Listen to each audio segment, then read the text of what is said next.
Hello, good morning. I'm joined today by my guest, Richard from Inventory Hive. Hello, Richard. How are you doing? Yeah, not too bad, David. Not too bad. Bit of a man cold, but, we soldier on, don't we? Our thoughts and prayers are with you, Richard, at this very difficult time. Yeah, you'll have to tell my wife that, though. I'm afraid there's nothing we can do on that. But what we can do is help you with your launch. It's very exciting news from Inventory Hive. And obviously, I suppose if there's one star over the last sort of year, it's really been the property tour has come into its own. And Yes. It's something that we now utilize both in sales and in lettings. And 360 property tours have been around for a while, but hitherto I think they've been quite expensive in terms of both hosting them and also the equipment necessary and the investment in time and sort of staff training just to make it work. But that's all changed, hasn't it, Richard? Yeah, absolutely. I think the 360 technology that we've been playing around with it for probably 3 years now, and for a couple of years, our app on iOS and Android directly integrates with a couple of manufacturers, Ricoh, Theta, and Insta 360. They produce some really great devices, brilliant results, and an entry level one of those is like £270 with the VAT. And the beauty of that, of course, is it is the kind of device that you could perhaps have 2 or 3, in an agency with a portfolio of maybe 750 properties, because it doesn't break the bank. And also, if you've got, maybe an apprentice or a junior in the team, you wouldn't mind letting them go out with that device and actually create that tour, because it's not, they're not breaking the bank to do it. Whereas some of the devices out there, don't get me wrong, they produce some fantastic results, some of the tech that's out there, but they can be very costly. And I think you wouldn't necessarily have a handful of those. You'd probably have one, and then of course everyone's fighting over who's going to use it. So and the other really, really important thing, and I'd like to say that this was by design, but it was more by luck than anything, that the vast majority of people that engage with a virtual tour, whether it be someone looking to buy a house, or a resident on build to rent, or a letting, a tenant with a letting agency, 9 times out of 10 they're viewing it on their mobile phone. And therefore the results themselves, you don't necessarily need to have this, really high definition thing, because all they want to do is just have a bit of control when viewing the tour and just get a sense of scale and location. And of course, 360 is a brilliant way of doing that. You don't necessarily get that with a video walkthrough. I mean, again, you see some really great video walkthroughs that are put together, and some brilliant presenters now as well, that are presenting these properties. Some, really funny, and some obviously really know their onions when they're doing that. But I think sometimes if people want to get to the point, they want to go and have a look in the garden, or what's the kitchen like, that's what a virtual tour is great for. I think a virtual tour as well is not just for the sort of previewing before you've seen it. I think where it probably comes into its own is you've seen the property in person, you want to maybe go back for a second viewing, you can't get the time that you need, and you just want to go and have a look and just have a really good look around. And because it's almost a fully immersive experience, if you wanted to, you can go and sort of examine what's in the corner of the kitchen, and where everything is in terms of layout and where your stuff will fit in. So I think it probably cuts down the number of viewings you have to do in order to get to the point where the person's ready to offer. And so that's a really interesting sort of efficiency. Yeah, absolutely. And I think also as well, sometimes agents, from the conversations that we've had, will shun 360 in favor of a video, for a couple of reasons. One might be because they might want to do a bit of presenting, and the other one might be that when they actually do the video, it might be that it's going to be too time consuming compared to doing a tour. Well, actually, really, when you do a video, you often have to stop and start. There's some editing involved afterwards. So actually, don't give away all my secrets, but there's tons involved. Exactly, and so it's almost a skill set that you've got to adopt, or you've got to outsource that to somebody afterwards. And actually, obviously, this is what, like I said before, we've been integrating directly with these cameras for some time, and that's really our unique offering with Inventory Hive. Entry level, it's affordable. Subscriptions that you can sort of grow with as you start using it. But you can pop your camera on a tripod, and then you can connect via the Inventory Hive app, go out the room and shut the door, because that's really important, David, because otherwise you're in the fetal position in the corner of the room, or like your feet sticking out behind the sofa. So you can put it in the room, go out, shut the door, press the button, and then it tags that image to that property in that room, which is a huge time saver for anybody that's ever done a tour before. Often you'll take the images on the app that the camera comes with, and then you have to go through the gallery and work out which image was which kitchen at which house. And if you look at a 360 image before it's sort of stitched together, it's like looking into a spoon. So it's not easy to work out which image is for where, and that's something that obviously we've it's tried and tested. Although this is a new feature for us, we've been doing that now for a couple of years. And it's a godsend. I mean, we discussed off camera that there are a lot of different makes of 360 camera. There's a lot of different platforms. Yeah. We all probably know the main ones in terms of the more expensive ones. But if you're an agent that's looking to sort of break into using 360 technology, and we'll talk about the applications, because it's not just for standard property tours and sales. You guys have been using them to great effect on sort of inventories and inspections. A really, really great tool, and captures all of that detail. But what makes your tours different to, say, somebody else's? Yeah, I think that's a really good point. I think the main thing for us in terms of the results are great. The subscriptions are straightforward. We offer the versatility, whether you're in sales or whether you're in lettings. A really nice point here to note is if you do an inventory using a 360 image today, and then the tenant moves out in 6 months' time, you can flip that into a tour and you don't have to go back. But I think it's probably would be a good opportunity, David, for me to just really quickly show you, because I think the end result is obviously really important, and the end results are great. But the big thing with tours is the actual creation bit. It's what makes it efficient, and that's the bit that we're confident we've nailed, and obviously the testing and the feedback is suggesting that too. So if I just go into here and hit on share my screen. As I was saying, so in terms of actually creating a tour, it's dead straightforward to do that. So you can just hit on add, and then you can pop your tour name in here, and then just hit save and next, and you've created one. It's up and running. If you have a little bit more time on your hands, you can add some more detail if you want to. So you can give it a public tour name, which is what the recipient of a tour will see at the top. So in this case, example house just here. Yeah. And then they can also choose the branch that they want to save it in if they want to be clever with it. And we say that because we've got quite a few users that have different brands inside their account, and they want to have, like, I don't know, this could be red lettings or yellow lettings. And then when you click on that, it also shows the contact info as well. Up in the top right corner, they can add their floor plans in as well, upload those in.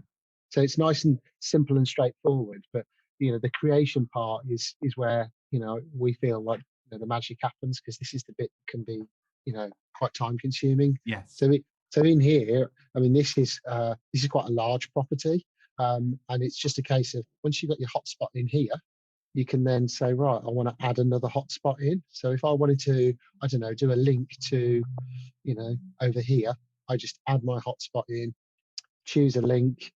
I can come down here and you just literally move it around and then hit done, and it's set a link to the next room or space straight away. I'm presuming people tend to choose the hotspots genuinely as the features of the house that they think people should be spending the most time on. Yeah, exactly. Yeah. So a hotspot would typically be, a link from one, room or space to another. But also a nice example in here, if I just sort of go to this example. So here I am outside the property. I can then say, right, from here I can pan around. So, like, we've got a drone shot up here, which is quite neat because it shows the location of the area. Cool. So then I can come back down here and then say, right, I want to have a look maybe inside the property here.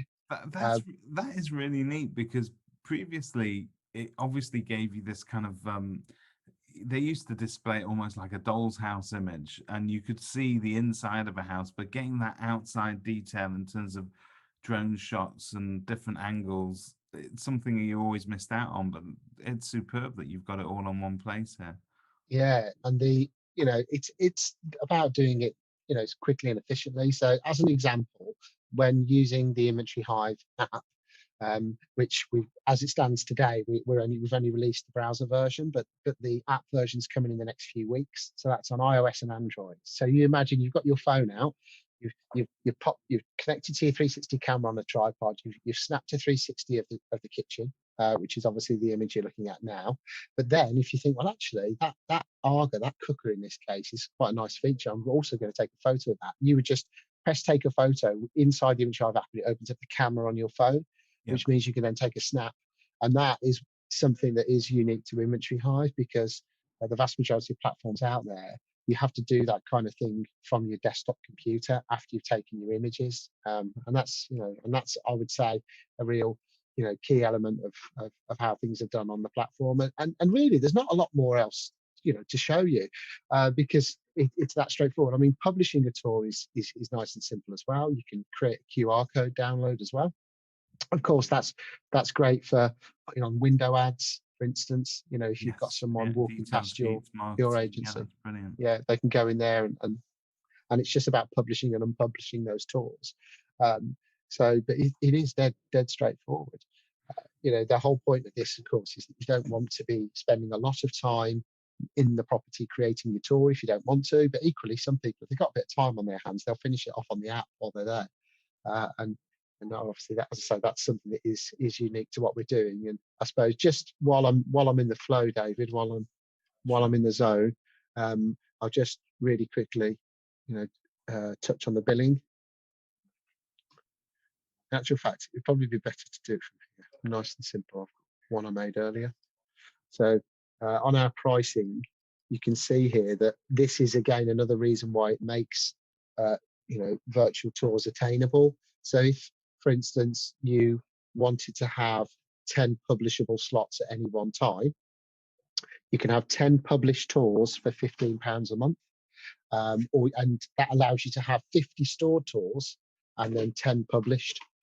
So you've got a lot of room to play with there. And the reason we've done it in that way, David, is like in a lot of cases, an agent will be in a position where, like, I've got a property that's to let or for sale today, but in a few weeks' time, that gets let or it gets sold. I don't therefore need for it to be published. I can unpublish it, which then frees up a slot for me to go and do another one. But it doesn't mean that I'm having to pay more or pay through the nose each time I have to create a tour, because I've just got this allowance that I can increase and decrease at any one time. So but that's fantastic, because it really means that the basic equipment cost has come down, but also that monthly cost and the sort of hosting it and making sure that the data was securely saved and accessible. You guys are able to offer that in a really accessible and affordable format. Yeah, absolutely. And and as you've seen there, from the results of these cameras, they're only getting better, in time as well. Sort of the first models that we were using a few years ago was the Ricoh SC, which was still a fantastic device. But over time, the exposure of them's become better. We've added the ability inside the Imagery Hive app for you to have 3 settings when you're connecting to that camera. So in other words, you don't have to go into a third-party app that comes with a camera and set your settings. You do it inside the Imagery Hive app. So you might say, I want dark exposure because it's a bright environment, etc. It's really 3 simple options. You just hit a button and then it takes the snap. And then you can have a look at it and think, well, actually, I'll probably be better on a different setting, and then take another one, and it's all done there. You can easily play around with it, and the app itself delivers certain efficiencies in terms of connectivity as well. So if you wanted to wait until you get back to the office to upload everything, you can do that as well. That's better than a web-based browser. It is, yeah. And I think, to be honest, I think that is something that is quite unique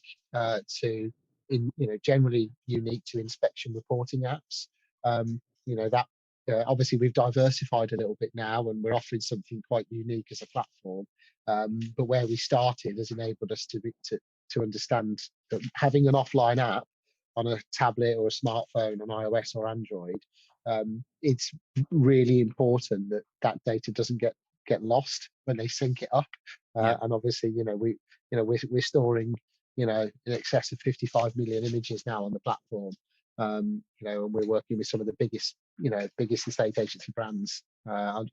A lot of our growth has come in the last couple of years, so we've got a really, it's great because we've got a captive audience now to kind of introduce it to, and that's why initially we've kind of rolled it softly to our immediate customers. Whilst we get the app version out there as well, it's usually just the safest way, and getting feedback, that's key, isn't it? Yeah, and I think that's the most important thing really with our development, is having good relationships with our customers and listening and responding. And there's never enough hours in the day. There's always something to be doing, and I'm always like a flea in the ear with the devs, always trying to squeeze something extra in. But okay, but yeah, yeah. It's a good segue to talk about time, because obviously it used to, this is going back maybe 4 or 5 years to the original Ricoh cameras. It was lovely to do a 360 tour, but let's face it, it could be a bit finicky to sort of set up. Yeah. Time-wise, you often thought, well, I'll only allocate an hour for this, but you'd be there a couple of hours for a house. That time has come right down, hasn't it? Yeah, absolutely. And let's not forget as well, I don't have any direct stats on this, but the vast majority of standard residential properties sort of range between 2 and 4 beds, don't they? That those would be your typical properties. So unless you've got an unusual shaped room, like an L-shaped room, or it's or it's I don't know, it's just a big space. You generally only need to take one snap. So you go into that room, you take your snap, pick it up on the tripod into the next room. So you can take your snaps of a typical sort of 3-bed property, in about 10 or 15 minutes. If you've got some time and you want to add some hotspots on the app while you're there, then great.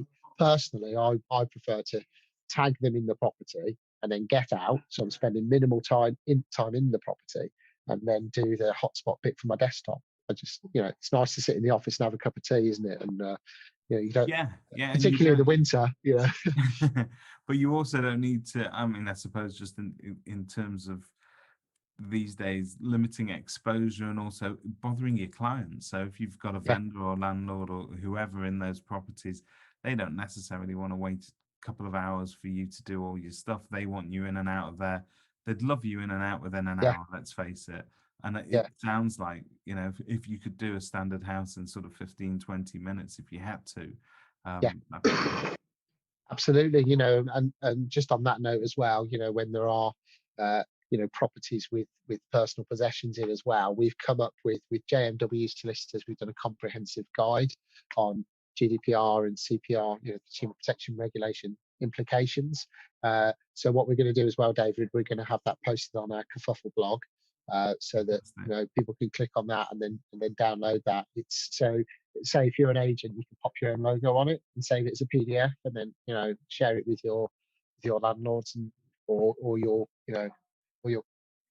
if you're selling a property as well, do it that way. So yeah, because there are, I suppose, a lot of sort of GDPR and data sort of sharing factors that we need to look at.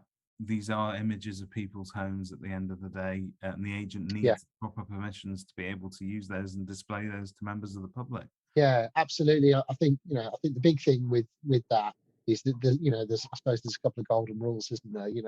You shouldn't try and conceal an area of the property because it doesn't look great, because you will have people looking or inquiring, or in some cases letting a property having not physically seen it, and that can be dangerous ground if it's not a true representation of how it is in real life. And it's the same with the GDPR side of things. It's not just about something like a bill on the fridge that's stuck with a magnet. It could also be a family photograph as well. So generally speaking, it's wise to have that communication before going, to say, look, if you do have anything that's sensitive that you don't want to be displayed on the tour, then take those pictures down temporarily. Just think ahead. It's about having that prior communication, because I'm not a big fan. I might change my mind in the not too distant future, but I'm not a huge fan of having obscuring tools. For me, it's probably safer to just not take that image in the first place, or Yeah. at least address it in some way before you take it, because then you haven't really got to worry about, you know, someone's got to remember, oh, in the bedroom at that particular house, I've got to go in and obscure the family photo. You know, if it's not on the wall in the first place, you know, or But it's covered in it is some it way, is then nice that you've gone to the trouble of sort of consulting a top flight law firm. I mean, we know yeah, JLW, they're great.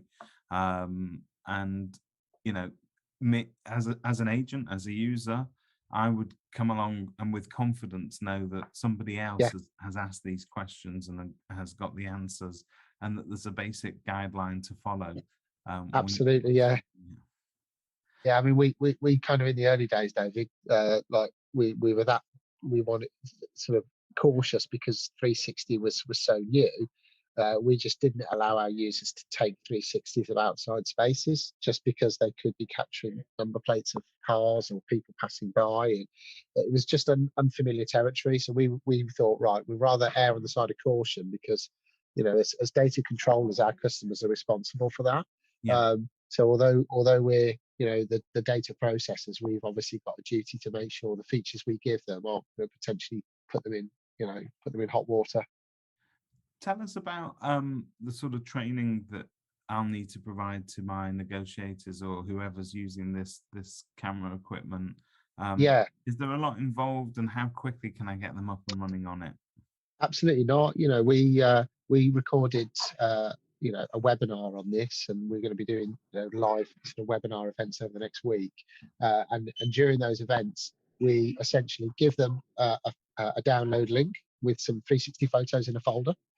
So they can, if they haven't got a camera and they just out of curiosity want to have a play, they can download the files, watch the webinar or a recording of it, and then pause it, go in, have a little bit of a play, add the stuff in.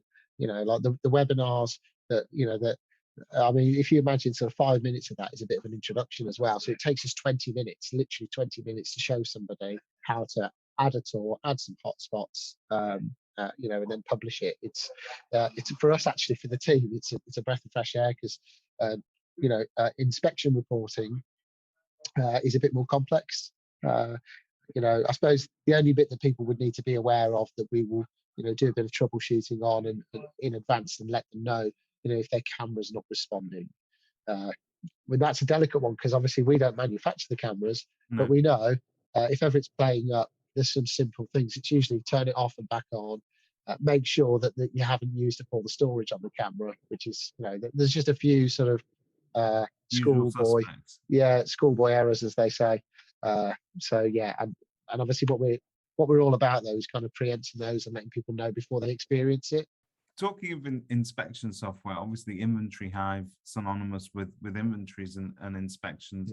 This is now more of a rounded tool that can be used by a multifaceted, multidiscipline agency. So if you've got sales and lettings, that the obvious advantages for sales is you get to produce a fantastic 360 tour to wow your vendors and show the property to its best advantage. But going back to lettings for a second, presumably you're encouraging agents to use this for both midterm inspections, check-ins and checkouts. What are your top tips? Yeah, so really, I mean, from our perspective, I think the best use case for 360s and inspections is an inventory check-in and a checkout. Personally, I'm not a big fan of doing it for interims, purely for that GDPR piece, really. And I think it's a real. I don't think there's a right or wrong. Don't get me, don't get me wrong, but I think there's a real topic of debate. Should you take photos of the overview of someone's bedroom when you're doing an inspection, or should it be purely focused upon maintenance issues? Personally, I think it should be the latter, but equally, agents are doing a service for their landlords, and the landlord sometimes wants to see that perspective and get a bit of a feel for it.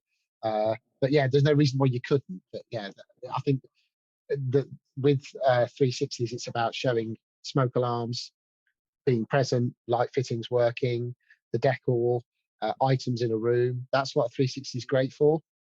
You'd never use a 360 to show that the oven was clean before or after. That's down Yeah. to your written word and your description. I'll end up boring you, David, but this is Well, it's fascinating because I read one stat about you guys because obviously, yes, this 360 stuff is fantastic and it's a very exciting sort of addition to what you're already doing.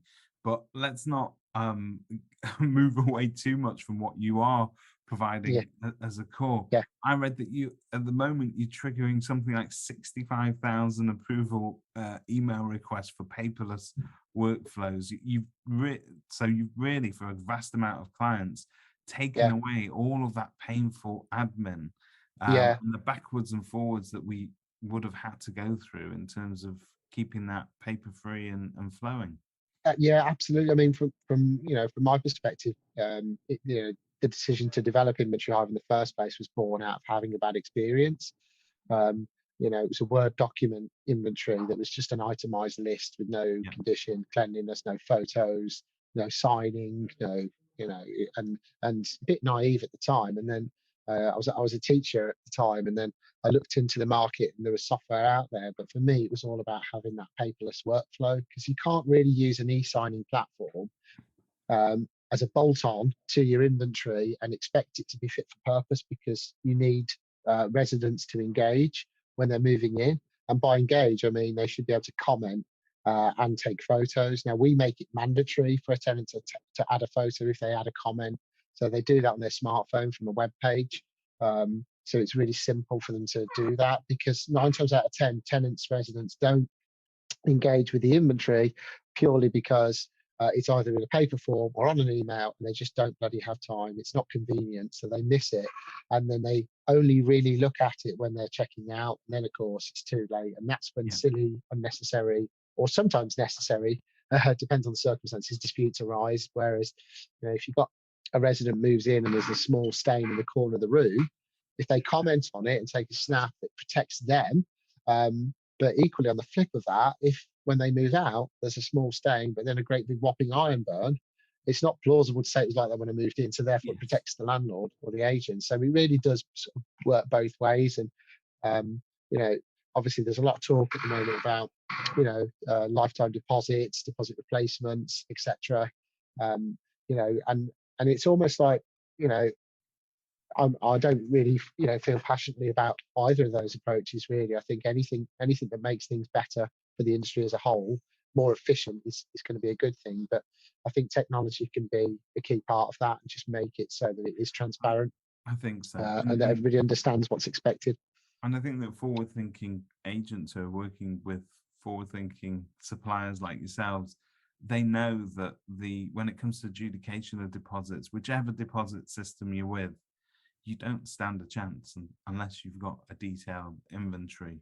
And you would be amazed at how many people still don't understand the value of an inventory. They think it's a nice to have add-on. It's not a nice to have add-on. It's essential if you want to see any part of your deposit. Yeah, absolutely. I think the big thing is as well, let's not forget as well, condition of cleanliness is one element, but massive onus now on compliance. If you don't have an inventory, how do you show the smoke alarm was working? Yeah.